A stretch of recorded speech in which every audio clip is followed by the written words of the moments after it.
Hey, what's up, y'all? Welcome to the latest and greatest edition of the Dads in the Class podcast. Of course, you know me, it's Dion, the Glad Dad. Happy New Year. This is our first episode in 2024. Glad you could join us. Glad to be here. This is the show where we talk about fatherhood, engagement, and their kids' education. Glad to be here. I'm glad to make it to another year. Glad that we can be of service to you as a listener. If you're listening to the podcast, if you're watching the podcast, be sure to give us a thumbs up. Be sure to give us a like. Be sure to share it to some people who you feel like could benefit from it. Inside of the podcast today, I have some really, really good brothers, some really great guys who are going to talk about the work that they are doing in the community. They're going to talk about the work that they are doing for men. They're going to talk about the work they're doing for young men. And I think that this was just a really important conversation for us to have. They are collectively known as the Bro Code Show. I'm going to go round robin style and let them introduce themselves individually so you can get a little bit more familiar with them. I'll start off with Brother Troy because he's pointing to somebody else. We're going to start off with Brother Troy. Let's go, Brother Troy. What's up, good people? It's your boy, Bro Troy, man. We are right here. Dion, first and foremost, Showtime is in the building. I had to do it, man. My bad. But for everybody that's listening, man, thank you, brother. We appreciate it, man. We love everything that you have going on, everything that you're doing. Salute to you. Thank you for having us. 1/3 of the Bro Code Show. I am Bro Troy. We are a juggernaut media team. So I'm a servant leader, love kids, and we have the nerve to press record in everything that we do. Okay. All right, Brother Kirk, what's up? Same thing, man. Thank you for having us. Born and raised in Michigan. Let me say that again for anybody who don't know. Born and raised in Michigan. We get down different up there. But been in Raleigh since 2009, man. Love it down here. And really, as soon as I got down here, man, got into the community and started doing what I feel like men should do. So I'm sure we'll tap into that a little bit more, man. But I'm excited to be on your platform. For sure. Michigan, home of MC Breed, for those that love hip hop as much as I do. MC Breed is from Michigan. And you're from what part of Michigan? Remind me. Not Saginaw. So I'm born and raised in Kalamazoo, lived in Saginaw for 10 years, used to frequent Flint, and that's where MC Breed's from. So, yeah. That's where MC Breed is from. Okay. All right, cool. Yeah. Bro Smith, what's happening, sir? Hey, man. How's everybody doing, man? Since they shouting out the cities where they from, I was born in Brick City, raised in Illtown, East Orange, New Jersey. Home of Naughty by Nature and Redman. Oh yeah, Fuji's. Yeah, we got quite a bit. But I'm in the Raleigh-Durham area now, man. Loving life, loving the work that we do and the impact it has on the community, and all about the conversation here on the Bro Code Show. Dope. Well, thank y'all, brothers, for joining me, man. Brother, so where you from originally? I need a hip hop. Oh yeah. Born in Jersey, grew up in the A. When the A was really taking over, like 99. Oh, Freaknik. Freaknik. Okay. The snap movement. Got it. Okay. Yes, absolutely. Gotcha. The Freaknik era. Okay, sir. So let's talk about the Bro Code, man. I want to get into because Brother Troy, me and you, we met when I was doing radio, and you, I think, somehow got connected with me, and you brought a group of young men that you were mentoring to the radio station, and we gave them a tour, and I had a conversation with them. So you've been, and that was years ago, man, and you've been mentoring for a while. So talk to me a bit about how you all came together to form the Bro Code and what the Bro Code actually means, because some people that are watching may not even know what the Bro Code means. So talk to us how y'all came together and what the meaning of the name of the collective is. Yeah, if you don't mind, I'll take the first piece because service is at the core of everything that we do. You're absolutely right, bro. That was like 17, 18. Definitely BC before COVID, right? So we brought 3 to 4 kids up that are part of our mentoring program. YM4C stands for Young Men for Christ. Life skills, character-based education, physical activity. Exposure and opportunity is a huge part of the core principles of that particular program. So that's how we connected, Showtime. Bringing them up to the radio station, and they got a chance to see what you do, like live. And you put them on the radio. Oh, wow. Yeah, I'm good for that. Yeah. Put them on the spot. And that's how we initially started. From there, good old COVID happened. And with the work that we do in the community, we really felt our voice was underrepresented. We felt that we weren't getting the opportunity to really shine the light on the things that were going on. And we know that purpose is birthed through pain. So instead of complaining about it, we did something about it. And I passed the baton, man, to my brothers, man. But in the midst of all of that, we were all working side by side in the community, whether that be in the school, after school programs, faith-based community, and so on and so forth. I'll pick up the baton from there. From the work that we did with Y4C, it allowed us to have a network of individuals that we could call on that could help us get our start, essentially. We started Father's Day of 2020, really on the heels of everything that was happening in the streets, George Floyd, the unrest, COVID. We didn't know what was going to happen the next day, but we knew that we had a story to tell ourselves, and we knew there were some pretty dope people in our community that were doing great work despite all of the things that are happening around us. And so, we started initially kind of topic based. Every month had a theme. We talked about education. We talked about what it's like to be on the black and blue line in terms of talking to police officers. And each conversation would lead us to more and more cool individuals. Over the course of the years, we went from StreamYard to live interviews to being on stage. So, and now we've had shows that are underneath our banner yet to come, turn into a whole production company and trying to do bigger and better things with the gift. That's dope. That's dope. Now, Bro Kirk, you have a mantra that says that you want to leave the world better than you left it, right? I'm sorry, better than you found it. Pardon me. What was the defining moment that led you to that philosophy? It's a great question. To pinpoint it, man, I just realized one day that there was a lot of things that just weren't right. Now, do I feel like I can shoulder the burden of that on my own? I can't.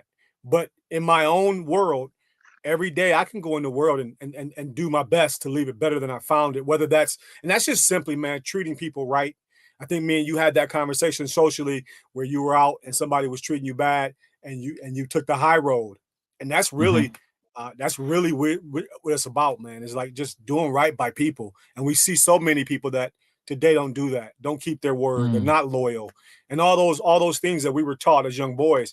And I want to be that type of man, so that the kids that we do mentor, they do have somebody that they can look up to and say, yo, I want to be like that. So.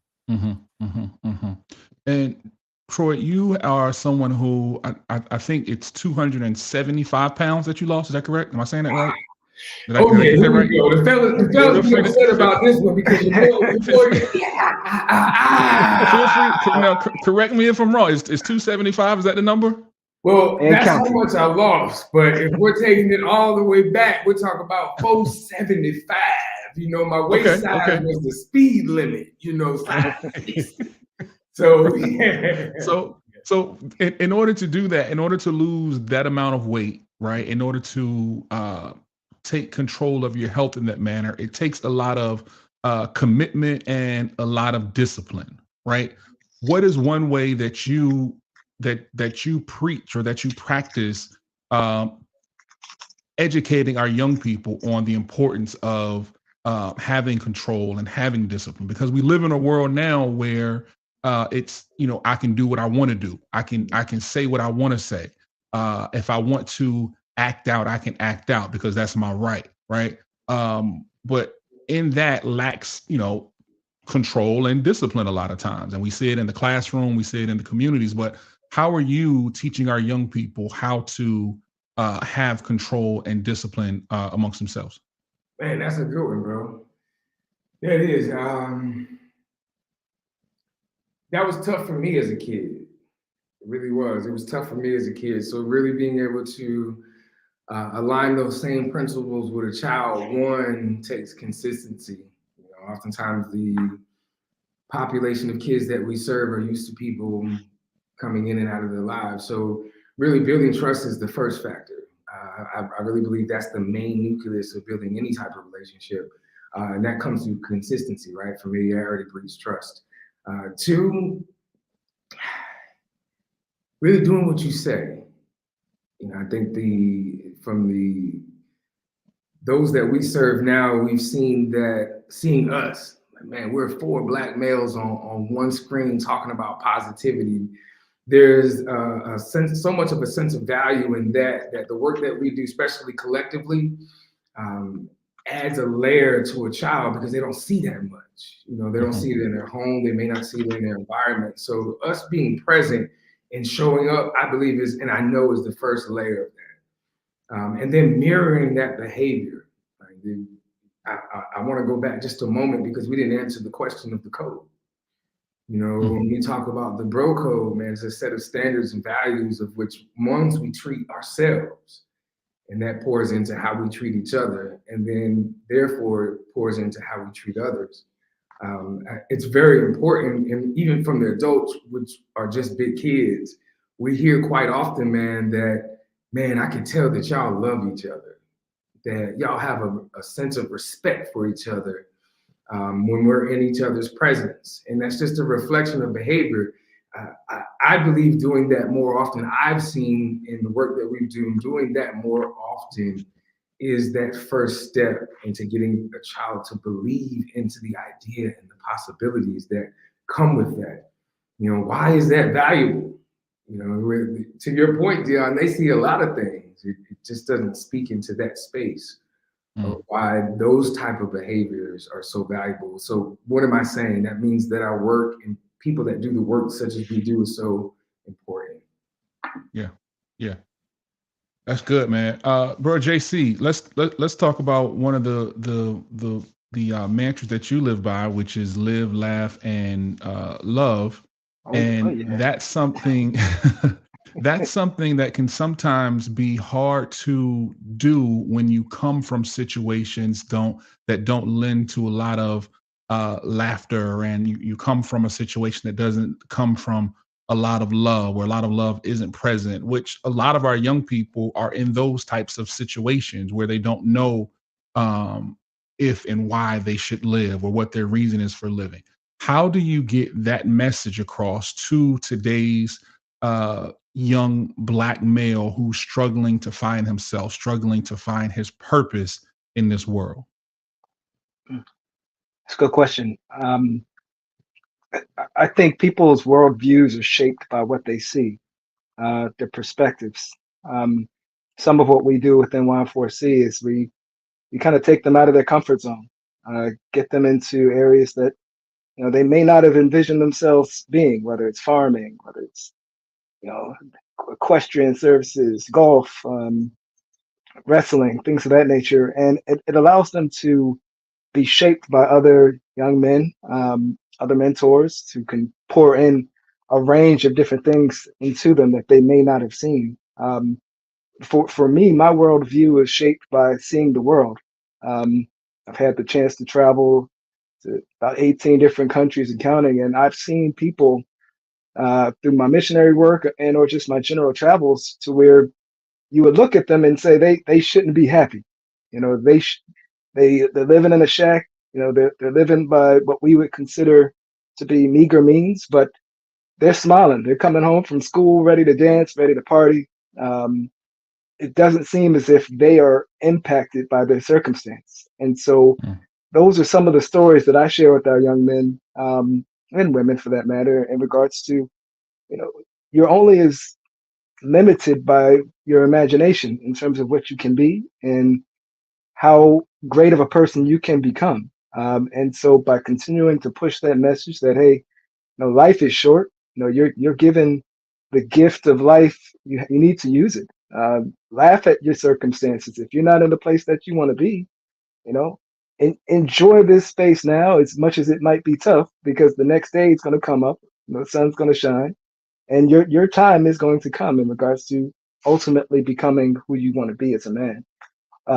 So long story short, it's really about consistency, taking them and giving them some sort of opportunities that they may not have seen otherwise, and continuing to impart positivity in their life. It sounds like having an attitude of gratitude is big with not just you, Bro Smith, but with all of you guys, right?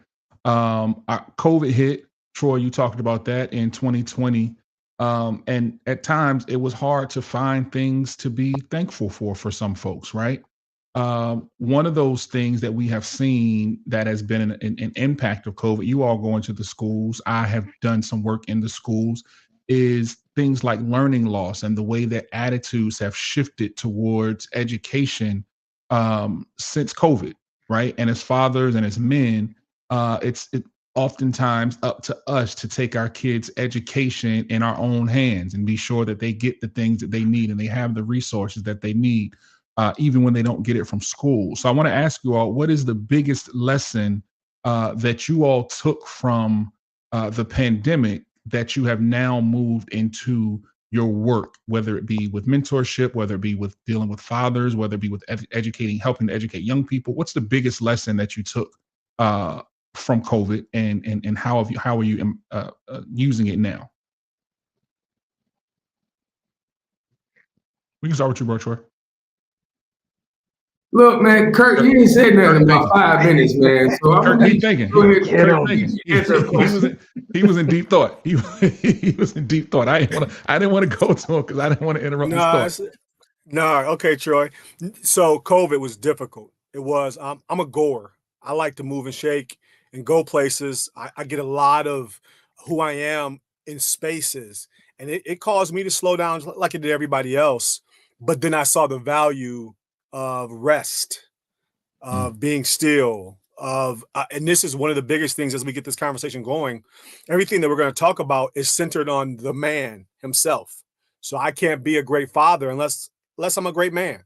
And so I spent that time doing the work, a lot of the, I had some healing that I needed to do, real talk. And I hadn't faced it because I didn't have to. I could hide at work. I could hide with money. I could hide with travel. During the pandemic, I couldn't hide anymore. So I took that time to kind of do some healing work. And I was able to also now, after that, go back into spaces and see more of the gap than I did before. So that really helped me. And it still does. JC, what about you? Two things. One thing, real simple: wash your hands. Be good with your body. Stay safe. That's from just a foundational thing. But more than that, washing hands can mean so many different things. Like it can mean washing your hand of negative people. It can mean physically washing your hands, right? It could be washing your hands of situations that aren't healthy for you. That's a word. That's a word right there, good brother. That's a word. I don't even know if I was going there, but I'm gonna go there. The second thing really is, you can lose your job in an instant.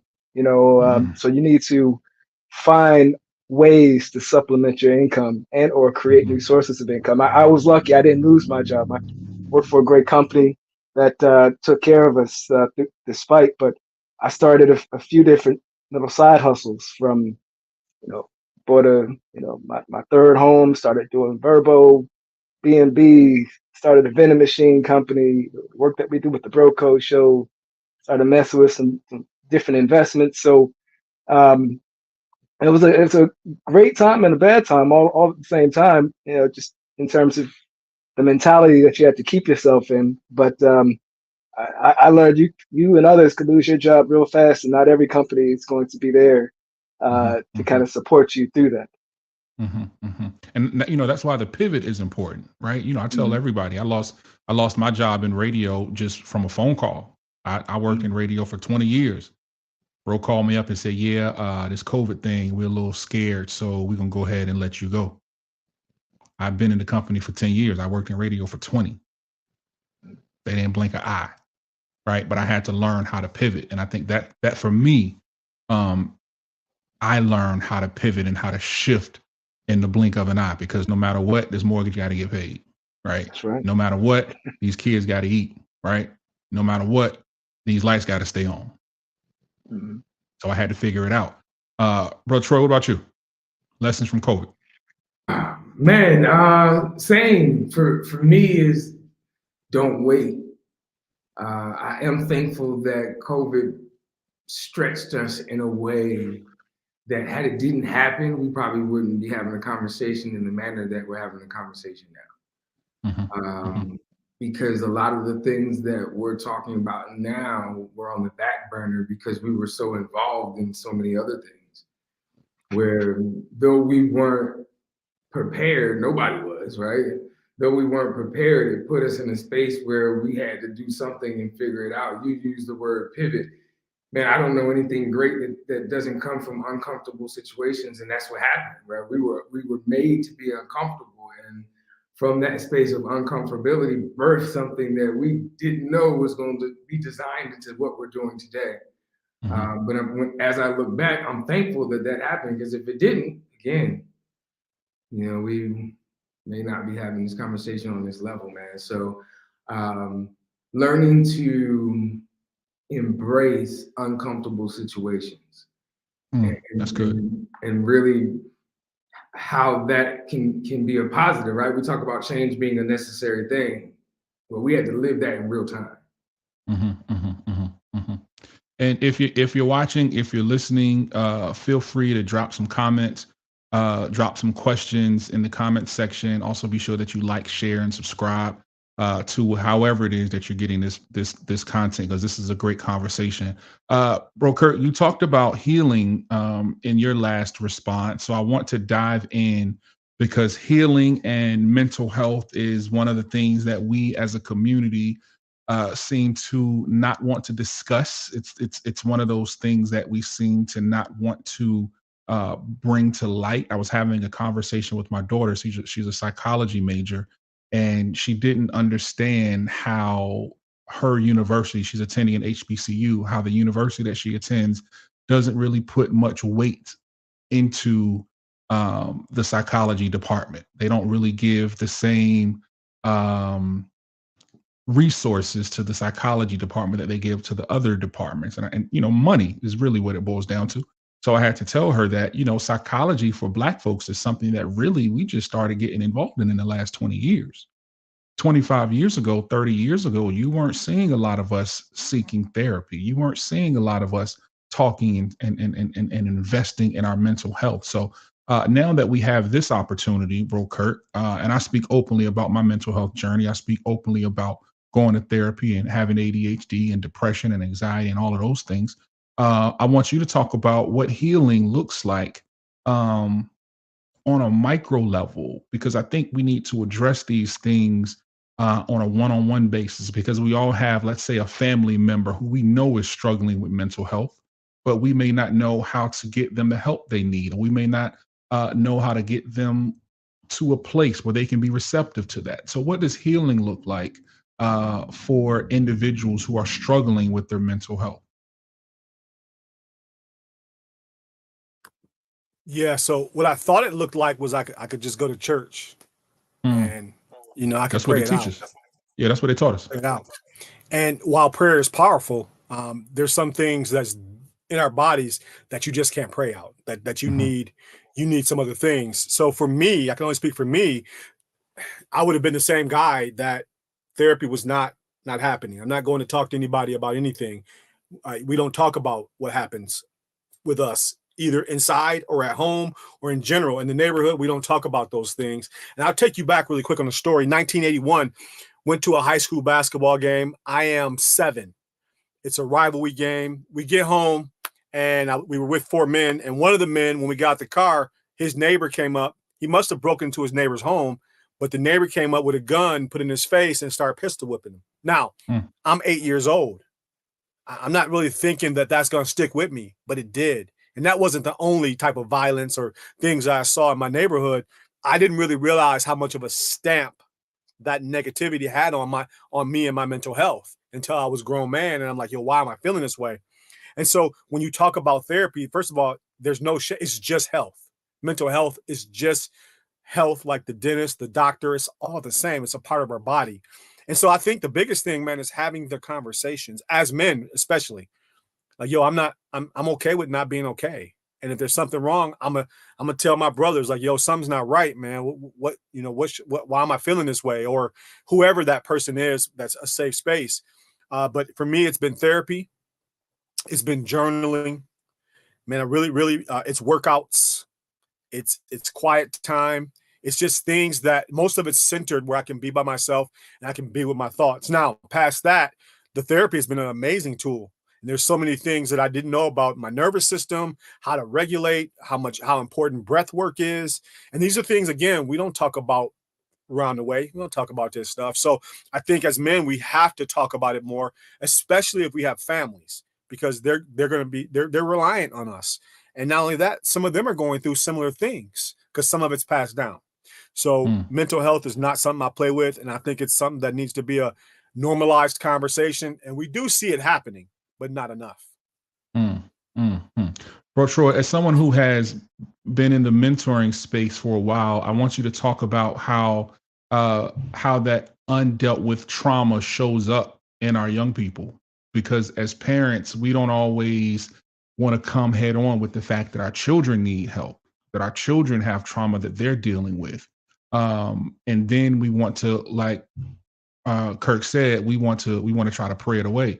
But sometimes it's a little bit deeper than that, because faith without works is dead, right? So you still got to put the work in. So let's talk, Brother Troy, about how that trauma that's undealt with can impact the young people. Yeah, that's good. That's good. That's a great segue. I'm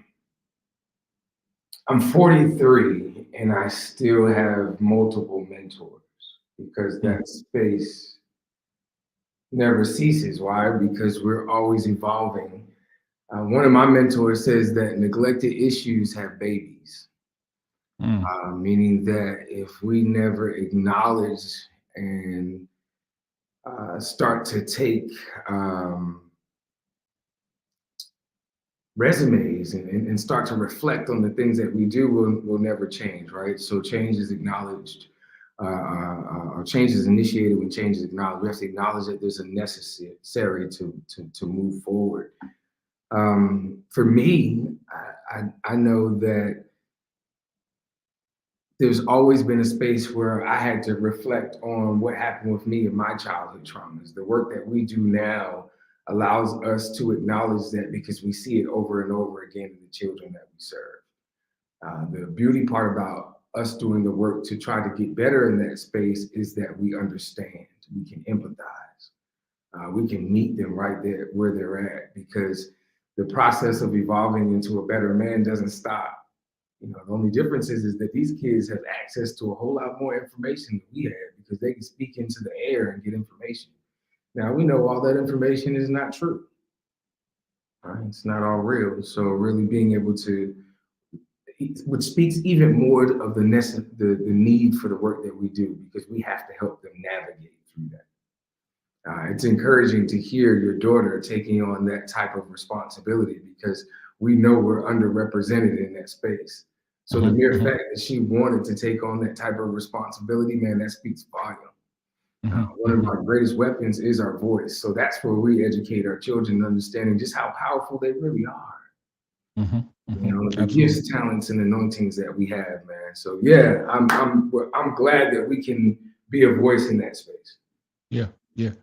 JC, as someone who works with youth in a lot of different spaces in the work that you do, what's one thing that you think that educators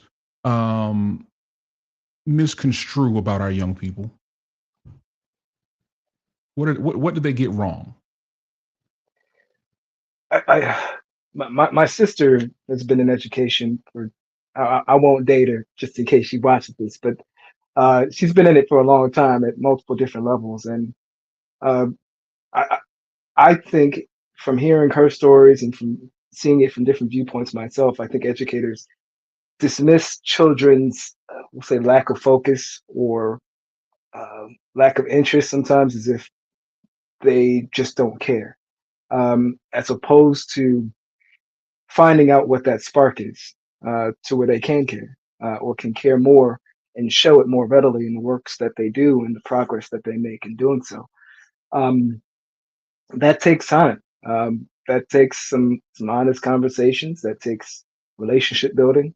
One of the things that we did through YM4C, it's kind of a cause of COVID, was we were doing virtual mentorship sessions with kids. gave us an opportunity to connect with kids outside of our state, outside of our, our general community, and really, even with the kids that we have worked with, gave us an opportunity to really find out who they are. And it's tough to do that in a group setting, in a classroom where you have 20 to 30 kids that you're trying to get them to go from point A to point B, and they may not have the time to really make that connection with that one kid who may not be raising his hand, or even the kid that's raising his hand too much. I say too much in air quotes, so to speak, but so finding out the spark and really honing it into making that spark a fire is the thing that I feel that educators need to do more, and learn to be a little bit more patient and not dismiss a kid based off of what you think he or she might be going through. That's the reason for why they're not participating in whatever classroom activity. That's good. I want to follow that up with, and I'll stick with you, JC. Let's talk about, in the mentoring field, in the mentoring space. One of the things that is important is to meet our young people where they are. Everybody may not have the strategies, whether you're a parent, whether you're an educator, whether you're a mentor. You may not have the strategies to connect with our young people. So I want each of you to go around. We'll start with JC, and then Kurt, and then Troy. Give me one strategy or one technique that you use in your mentoring to help you to connect with the young people that you work with. For me, it was it's music. I see your collection behind you. I could tell you were a astute historian of music throughout a Some light, number of different we do a nations. little something. We got a little some of it, some light, And so for me, it's trying to figure out what they like. I'm a '90s, early 2000s head in terms of what I still listen to more often than not today. But I'll jump in and listen to their Little Dirks and their Little Babies and this, that, and the other, to understand kind of why do you like this? Why is this cool for you? And kind of let that conversation go in a number of different places. I'm a gamer, and so if I have to log on to Xbox, get their gamer tag, and whip them up in some 2K to form a connection in that phrase, I'm gonna do that. And so by kind of meeting them where they are, I think that helps bridge the gap and get you over some of those hurdles to really get into some conversations that you may not have otherwise, because they didn't know you other than what they see on the screen. That's good. That's good. Kurt, what about you? Yeah. So great. I love what JC just talked about. I think one of the biggest things, two things that I do. Number one is I listen. I really listen to them. I ask them poignant questions, and then I really respect them. This is a really big one that I see when I go into a lot of classrooms that educators get wrong, is there's like this, I'm here, you're here, which respect is big. I get that, but I don't do that with kids. I want them to respect me, so I show them respect too. And I think there's an energy they're not used to that. Wait, you care what I think? Yeah, I care what you think. You might be a little human, but you're still a human. You still have thoughts and feelings and cares. So I should care about those too. And so it's just that simple thing. While I understand education is difficult because there's a lot of kids, you got to figure out a way to connect to every last one of them. And you can't cast them off because of their behavior. There's no bad kids. There's kids that come from bad situations that are behaving a certain way because of that situation. That's my philosophy. So when I see a behavior, in my mind, I'm not like, yo, this kid's bad. I'm like, yo, I wonder what's happening in their environment or their ecosystem. Let's have that conversation, find out what it is, and try to talk to it. And that works, man. But the respect for me is really big. Kids love that. They want to be heard. Yeah. And I think that a lot of times as adults, we forget that when a child is acting out, when a baby is crying, when a toddler is throwing a tantrum, it's because there is an unmet need, right? And oftentimes we are so wrapped up in our own world that we don't dive into the root cause of what that problem is, what that unmet need is. We don't do the root work for that young person to find out what's happening with them. did they just lose a parent? Are they trying to figure out how they're going to pick their sibling up from school because their mom is on drugs? We don't know, right? And so oftentimes we kind of rule those kids out as bad kids, like you said, bro, Kurt, without getting to the root of the problem, because it's easier to just suspend them for 10 days and send them home back into that environment where they come from. But bro, Troy, what you got? I 100% agree with everything the brothers are talking about. Indeed, listening is a skill. But one thing that has fared very well is showing up in your authentic self. Man, kids smell fake from a mile away, bro. It's a different type of smell, man, and it's unique. Obviously, consistency is key. We talk about familiarity breeding trust, but every time we show up, we have to show up in our authentic selves. Transparency and vulnerability have to become a superpower, and almost organically, when we show up in our authentic selves, and we can have these raw, authentic conversations, because kids are thinking on multiple levels. Remember, they're made to make adult decisions oftentimes. So when we talk about meeting them right where they're at, asking good questions, like the listening becomes natural when we start to get into the space of asking good questions and allowing them to respond and articulate themselves. So showing up authentically and asking good questions. So let me ask this. Let me ask this, Troy. So as educators, right? I want you to talk to educators, because some educators may say, I can't show up as my authentic self because if I do that, then I risk losing my job. I can't show up as a hip hop lover. I can't show up as someone who loves reading all types of books because they're now banning books. I can't show up as someone who is a supporter of the LGBTQ community, even though I have a student in my class who is an LGBTQ member but is struggling with their identity. I can't show up as my authentic self. What words of advice do you have for that educator or that person who might be working with kids? Man, that's a tough one, right?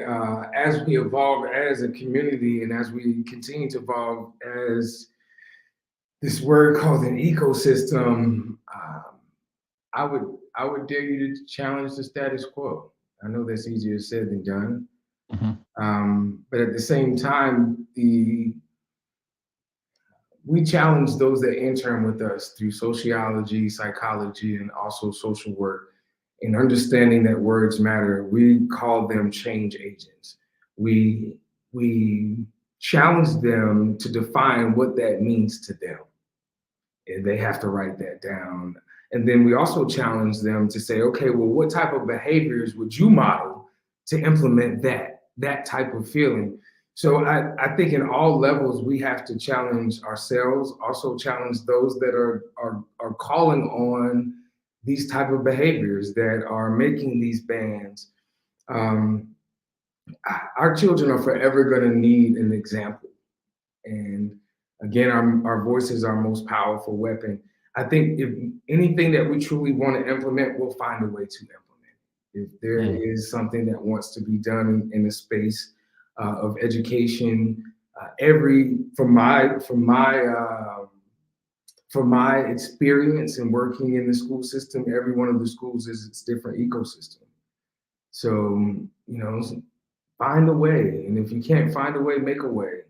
But the children deserve it. And we know that there's tools out there. And from what we've seen, that we can build something, we can generate and create those behaviors. We just have to be intentional about it. That's good. So I want to move on just a little bit. You talked about building something. Kurt, one of the things that you've been building is your clothing line. Wellness is the new cool.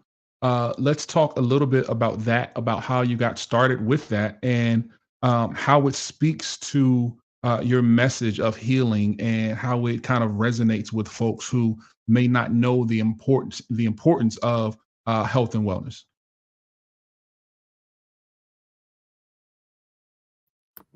Yeah, so I appreciate that. The shout out, I got stuff coming out, but it started when I was 20. I'm 50. It started when I was 26 and they thought I had a heart attack. That was the defining moment. Now, I didn't know it then, but they thought I had a heart attack. I was in the hospital for 7 days, lost 25 pounds. Now, at the time, I was 265. So I was heavy too. Not heavy as Troy here, but I still had too much weight on my frame. But I did realize at that point that I didn't want to die. Now, I knew that. I couldn't sleep because I thought I was going to not wake up. And that was the start of it. Now, I didn't create it till 20 years later. And it's one of the things, especially in the Black community, that I do not feel like, and I know historically why, but we got to get past that if we want to get better and elevate, is that, first of all, Black men die at the youngest living age of anybody on the planet. Well, that's preventable. So when we talk about wellness, let's talk about wellness versus who won the game last night. Yeah, it's cool. LeBron them won, but I'm over here dying. I'm not okay. And so I really feel like the brand is speaking to people and saying, cool, chase the bag, get all the worldly things you want, but what do you have if you don't have your health? So now everybody has a phone. Everybody has a phone in their hand. The education piece is just about finding the knowledge on the phone and applying it. And so I know historically we ate things that, for instance, weren't so great for our bodies because that's all we had access to. Well, now we have a little bit more access. We can cook a little bit different in these things. And so I think that breaking some of these curses starts with healing our bodies and taking care of ourselves. How do we catch up with somebody that's we're racing with in a way? How do we catch up when we're hundreds of years behind and we're not healthy? And so somebody somewhere has to make that sexy or cool because in our community, we like to be cool. Well, I think it's cool to be healthy. And so that's what the brand is really speaking to, especially to Black men, because I feel like we are it. We have it. If we could ever figure out and put it all together, we could change some things. And our health is essential in that. Yeah, I think that's good. And I think that it's important for us to understand, as Black men, we have to keep an eye on those warning signs, on those triggers, because like you said, we are dying at a much higher rate. And, we aren't always taking care of ourselves, right? And we're passing those things on to the younger generation because they're picking up on our habits and they're picking up on what they see us do. And I think you guys are not only talking the talk, but you are walking the walk, right? And I think there may be some folks out there who are interested in building their own community movement or their own, just way of making a change, whatever it may be. What words of wisdom would you have, JC, for someone who's out there listening or watching who wants to impact the community in a way that can effectively bring change to the things that they see? My word would be start. There's plenty of nonprofits, plenty of people and places to be that are looking for volunteers, that are striving for people to connect with the work that they are looking to achieve. And so whether you know your gifts, whether you appreciate your gifts or have been leveraging your talents, somebody will find a way to get the best out of you, and you'll find a way to get the best out of you as long as you start. I can name off a number of different nonprofits and things of that nature, but what's important for you is, I think, where you should start. If you're a lover of animals, see what the animal shelter has in store for you. If you're a lover of music, give your time back there in terms of teaching others how to play a particular instrument. If you have a particular purpose, there's tons of places that you can be to make sure that your servant heart is being fulfilled, and that your life has more value, for lack of a better word, that you're giving back 10 times what your life may have given to you. So just start. That's the best thing I could say. That's good. Troy, what would you say has been the biggest impact of the Bro Code show on young Black men?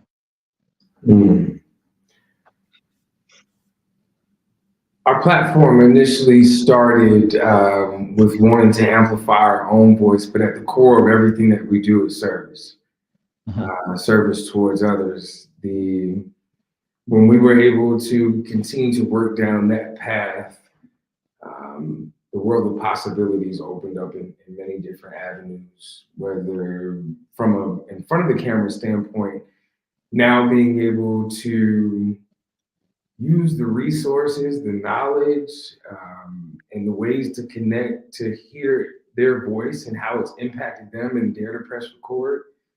And then on the other side of them being behind the camera and getting a chance to learn in that space as well. Getting in different spaces for exposure and opportunity with clients that we have, that we share our services with, whether it's storytelling for those that have been struck with cancer, to those that now run major organizations and serving women and children and those that are impacted most on multiple levels. And all of that started because we said yes or were rubbed the wrong way in a personal feeling. But again, at the end of the day, the service towards others has been the most impactful, not just towards young people, but the young and the young at heart, on multiple levels. So we're excited about that. And we truly believe the best is yet to come. And I think that excitement is something that exudes from all of you. Kirk, how do you see the Bro Code movement evolving in the near future? How are you all going to grow? Yeah, so what we is the just next had that step conversation that today. One of the things, yeah, so one of the biggest things is proof of concept. We've proved that we can do what we're doing, starting with nonprofit work, now coming into, we call it for-profit work, doing photography, videography. One thing is the Bro Code Academy that we haven't mentioned, where some of our shooters right now, some of the people taking photos for us are 13 years old. So we're bringing them along, first of all, to learn the skill set, but also being around men. And then secondly, they're learning how to network and build relationships with people in rooms that they would never be in. So that's one thing we're doing. Another thing that we're going to move forward and start doing is doing workshops and teaching what we've already achieved.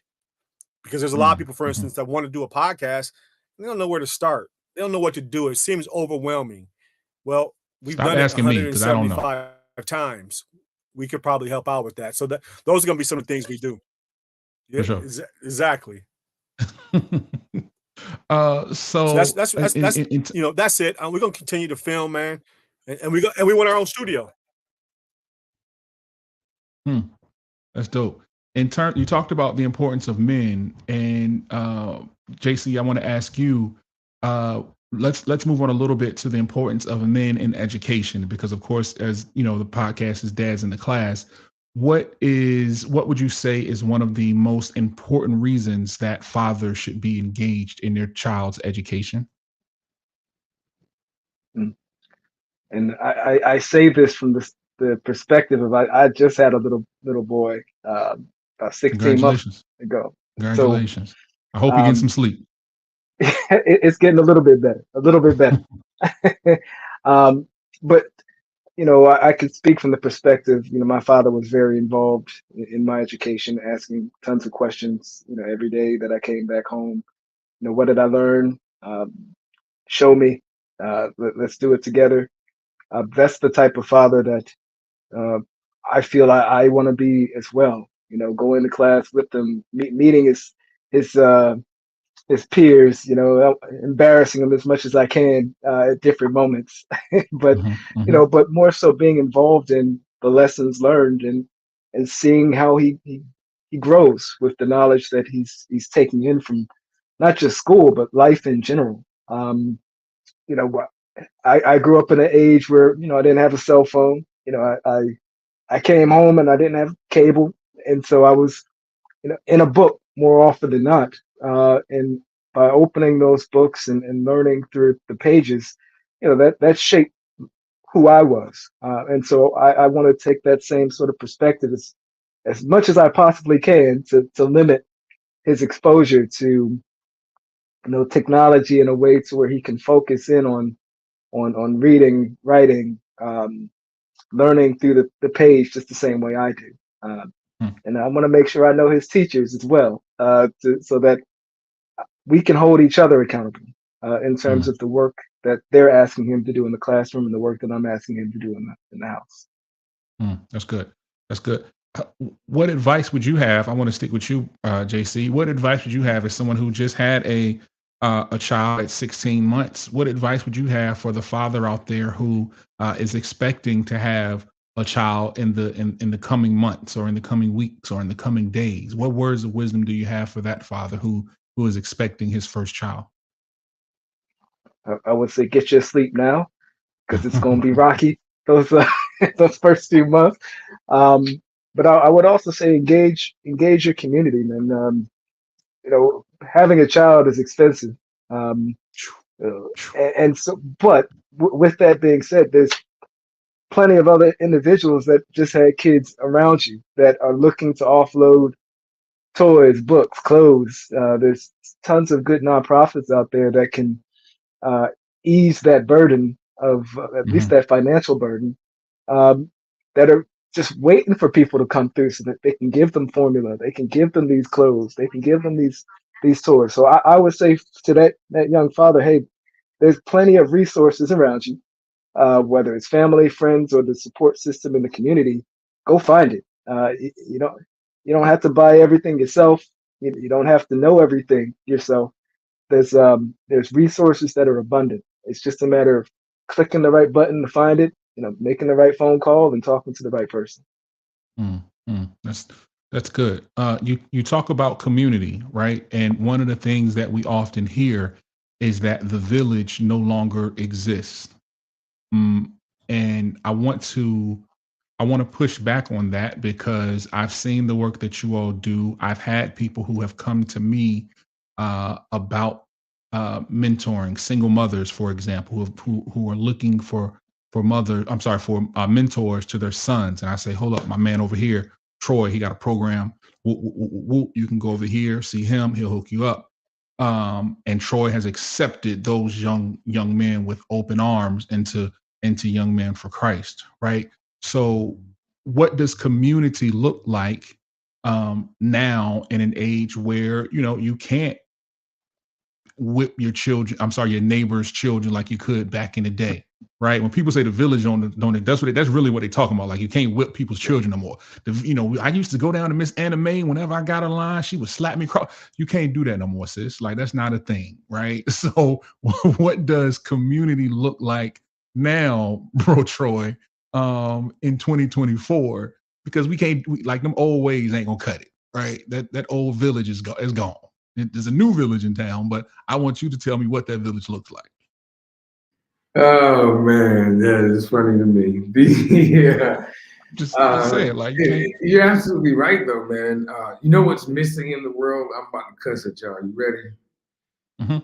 Accountability. Man, it's tough. It wasn't the curse word I was expecting, but I'll take it. Another word I think you just said it is respect. Right? And really defining what that looks like and why it's so important. With accountability, man, there's a portion of us that have failed our children, and what I mean by that is the space of I'm 43. I believe I'm the last of big mamas. So my grandma, man, my grandfather lived to be 101. Showtime. Wow. This is a man. So I got to speak from my space. I'll give you my testimony, man. But so yeah, we're the last of the big mamas, and now you think about it, right? The average age of a grandma now is what, 39? 32. So, if you look on Facebook. 32 if you look on Facebook. I can't. Wow. So that, man, that hurt my feelings just talking about it. I'm so joking. I'm trying to do the math on that one. I was like, whoa. It's a joke, guys. It's a joke. I'm sorry. But when you think about it, Showtime, even if we stick with 39, my grandma was in her 60s. that means that if we just do simple math, there's 2 decades of wisdom that's not being poured into the babies of today. For sure. The Bible says weaker and wiser. Well, that doesn't make any sense, but somewhat it does. We go back and we debate this because this right here is called, it is like getting information out of a fire hose. You know, like, again, they can talk into devices and stuff just comes up. So yes, they have access, but they're not being navigated in that space efficiently, effectively, intentionally, and with a sense of accountability. Right. And there's a danger in there, and we're seeing that. Like so what we're talking about now, these squares that we have here have Black men that have shown up to have a conversation. 1, it can't stop here, and 2, has to be done more consistently. When we can live in that space more readily, I believe that that's the ecosystem, that is the energy and the stage where progressive change will begin. Are we ready for progressive change? Ooh. And we've been on here 55 minutes. We need a part 2. I'm just wondering. We can make part 2 happen, but I'm wondering, are we ready for progressive change? I think we need to find what that means first before we talk about if we're ready or not. Because I think the definition, depending on who you ask the question to, will be different. Because remember, what's the number 1 rule in the world? Based on the world, self-preservation. Everybody's worried about themselves. Right. So that definition is, the answer to that is going to be different based on who you ask it to. Who you ask. Right. That's good. That's good. All right. So let's wrap up part 1, and we'll have some ideas for part 2. We'll do round robin. Start with JC. I want to ask, what are some practical steps that you think could help any man, or I'll say any man, not necessarily a father, but any man who might be listening or watching this, make a positive impact on their communities and on their families? Practical step, at least with your family, is do as much as you can to be there for them. Whether that's listening to their wants and needs, providing in different aspects, but be as present as you can be. As far as the community, find out what your community could best need or best get from you, I should say, and just hit the ground running. If one thing doesn't work for you, try something else. There's tons of ways to make an impact, but you can't do anything sitting on your butt. Right. So get out there and do some work. Yeah. So yeah, those would be the practical steps, the community and the family. That's good. Kirk, what you got? So I'll go to something I said earlier, but I think the most practical thing, man, is making sure you're good. Before I can go out and do anything, whether it's have a family or serve my community, we as men have to be okay. I think that goes into a couple of things, but the biggest thing I think is, what's your daily routines? What are the things that you're doing every day from morning to night that is helping you either maybe unlearn some of the things that you learned on your journey that like weren't good for you, and relearning things that are? I think what JC's mentioned, is just really being there for your family. And that's not just in the protector mode and the earning and paying bills. It's emotional connect. It's the emotional part that I think a lot of men are missing with their families. It's okay to be vulnerable. It's okay to be transparent. It's okay to be honest. And those are ways that you can connect with your family that you can never do any other way. And those are some of the tools that I use.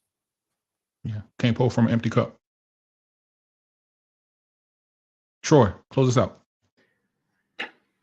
2 things. 1, leave a space for grace. That's good. Man, leave a space for grace, bro. Like, man. 1, realize this. You were parented based on what your parents knew at that stage of life. So to what my brother said. I love my brothers too, man. That's part of the code. Leave space for grace. Grandma said, one day at a time. 2, I challenge myself and those that are listening to write down and start living your life, pouring into your cup from a space of non-negotiables. What are the things that you're no longer willing to tolerate from the inside out? Yeah, man, you said it, Dion. You can't pour from an empty cup, but even when you start pouring, what is it that you're pouring out? We say hurt people hurt people. Heal people heal people. I love it, man. Come on, man. Come on. Love it, right? Come on. Heal people heal people.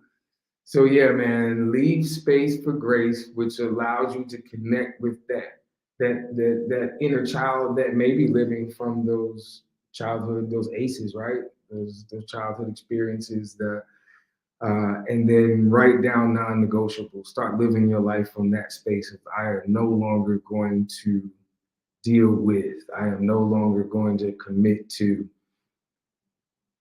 and then live and go out and live from that space. Dope. Well, we right at 1 hour, man. I think this was a great episode of the Dads in the Class podcast. Thank you to the good brothers from the Bro Code. If you want to follow them, if you want to get more information from them, you can feel free to check out their website, brocodetvproductions.com. I didn't get a chance to put it on the banner. I'm sorry. But you can also follow them at Brocode Show. All right, at Brocode Show on social media. That's it. We're gonna wrap up right there. I think that's a word. We're gonna try to bring this back for a part 2 because I think there were some stones that went unturned, and there's some conversations that we have that we still need to have. So like, share, subscribe to the episode, do all those things. Find us wherever you find your podcast, all your favorite shows. We out there. That's it. Thank you, Brother Troy. Thank you, Brother Kirk. Thank you, Brother Smith. I appreciate y'all, man. I'll see y'all on the next episode of Dads in Class. Peace.